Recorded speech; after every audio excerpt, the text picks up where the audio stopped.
It begins with a vibration in the earth, a low rhythmic thrumming that travels up through the soles of boots and the hooves of nervous horses. The air in the Najera Valley is still, cold, and deceptively quiet. Then comes the sound that every soldier in Europe fears more than thunder. It is the snap of 3,000 English U-bows releasing in perfect unison, a single terrifying crack that splits the morning silence.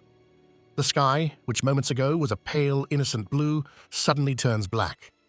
Beneath this artificial eclipse, the flower of the Castilian nobility looks up and realizes, with a jolt of primal terror, that their armor, their lineage, and their god cannot save them now. This is not just a battle, it is an execution by geometry and tension. The arrow storm descends, hissing like 1,000 vipers, and the Battle of Nájera begins not with a clash of swords, but with the wet thud of bodkin points punching through mail, padded jacks, and human flesh. The target of this devastation is the jinetes, the legendary light cavalry of Spain. These men are the masters of the hit and run, riders who sit high in short stirrups, hurling javelins with deadly precision. They are fast, agile, and arrogant, accustomed to dancing around slower feudal knights. But today, they are fighting a physics problem they cannot solve. They are unarmored, riding swift jinetes bred for speed, not durability. As the arrow storm hits, the formation disintegrates into screaming chaos. The longbow shafts, driven by 100 pounds of draw weight, do not just kill men, they madden the horses. The animals, pinned together by shafts that pierce flank and neck, rear and thrash, throwing their riders into the dust. In seconds, the pride of the Castilian army is reduced to a writhing heap of agony, destroyed before they could even throw a single spear. Watching this massacre from the English lines sits a man who has become a living myth, Edward of Woodstock, the Black Prince. He sits tall in his saddle, his face obscured by the visor of his bassinet, impassive as a statue of iron. To the French, he is a demon. To the English, a demigod.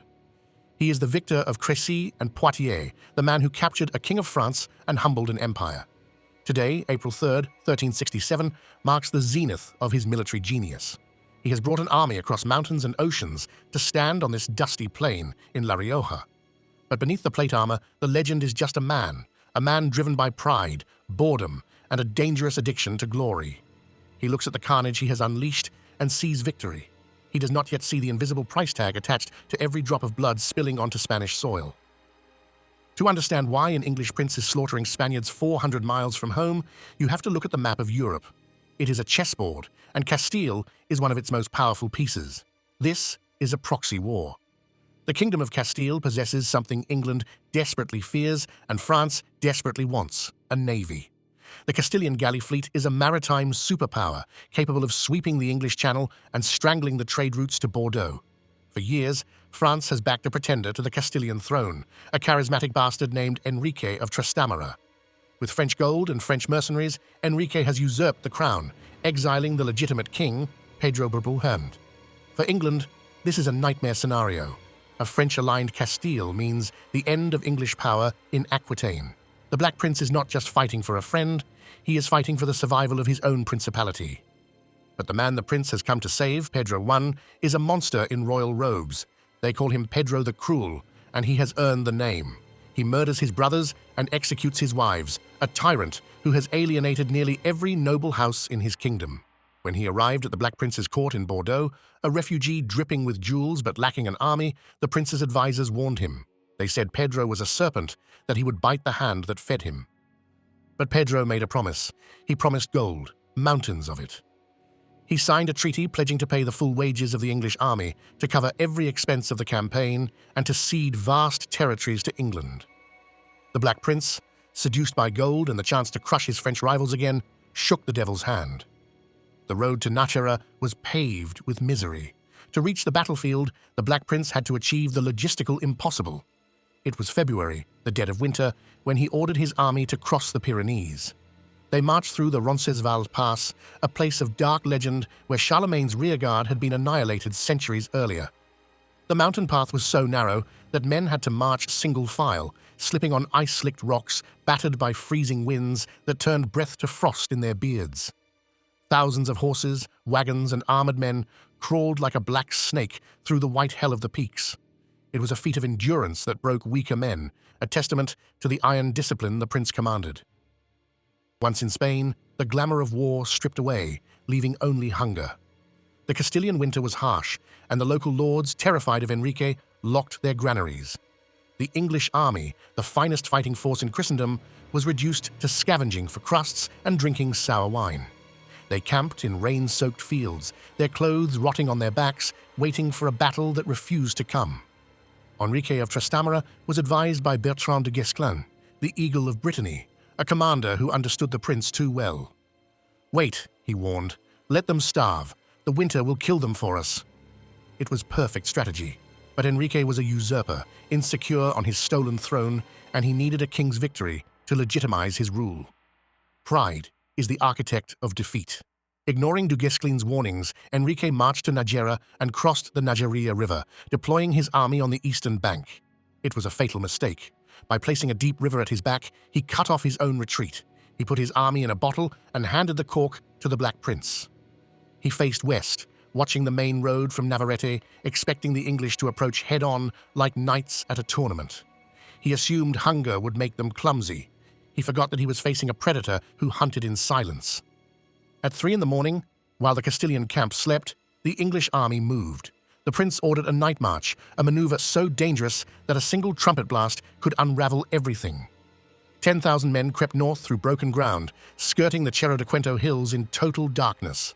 Armor was muffled. Orders were whispered. Horses were led, not ridden. The Black Prince rode at the front, reading the land like a map etched into memory. He was not marching to meet the enemy. He was turning the battlefield sideways before dawn. When the sun rose, it rose behind the English. Castilian sentries stared down an empty road, confused, squinting into the glare. Then shouts erupted from the left. Thousands of heads turned. There, cresting the hills, stood the English army, armor blazing in the morning light. The prince had timed it perfectly. He attacked out of the sun, using the light itself as a weapon. Crossbowmen shaded their eyes, slingers hesitated, and in that hesitation, the battlefield was already lost. The English archers, sun at their backs, had a clear, merciless killing field. Confusion became panic.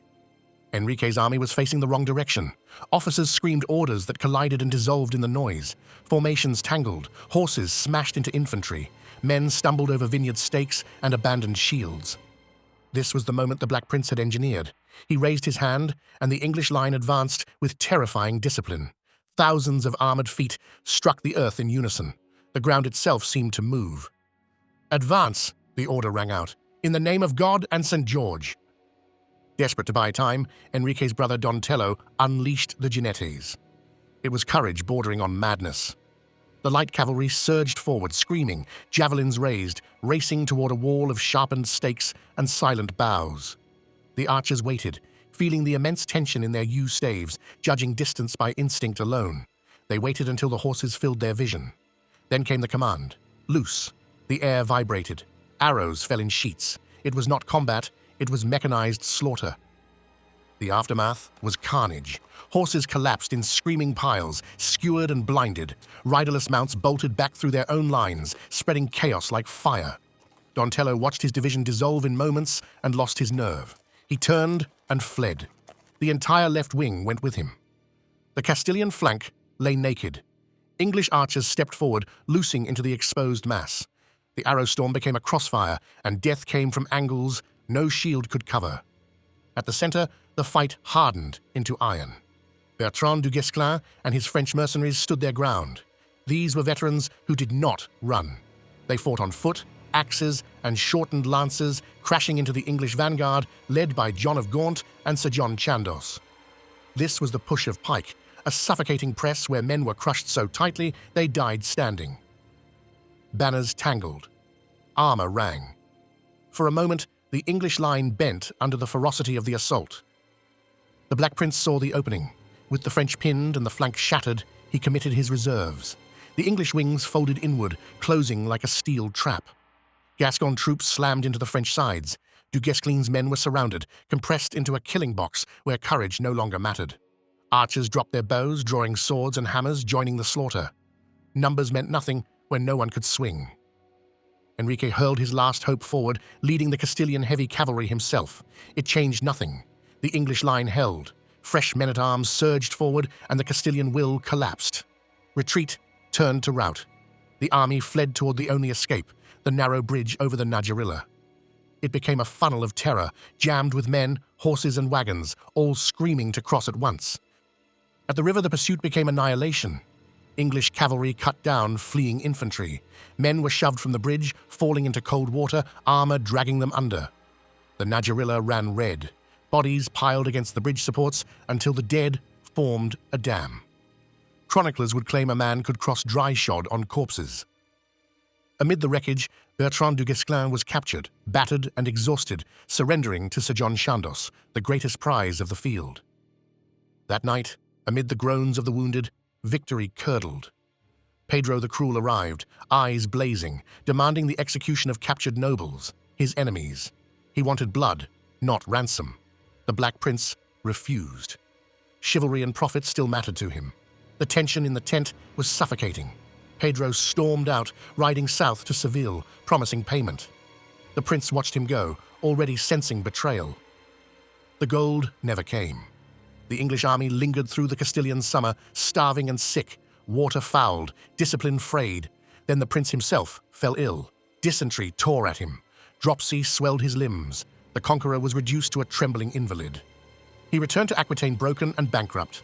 To pay his debts, he imposed a hearth tax, the fouage, which ignited rebellion and burned his principality from within. Nájera's victory was its curse. Pedro was murdered by the brother the prince had defeated. Enrique reclaimed the throne, and Castilian ships joined France, annihilating the English fleet at La Rochelle. The Black Prince returned to England to die in 1376, leaving a child heir and a fractured realm. All that remains of his triumph is a single blood-red stone, the Black Prince's ruby, set in the English crown, a glittering reminder that tactical brilliance can be strategic suicide. The 100 Years' War is a graveyard of ambition and a masterclass in the cost of glory. If you want more cinematic deep dives into history's most brilliant and tragic battles, like and subscribe.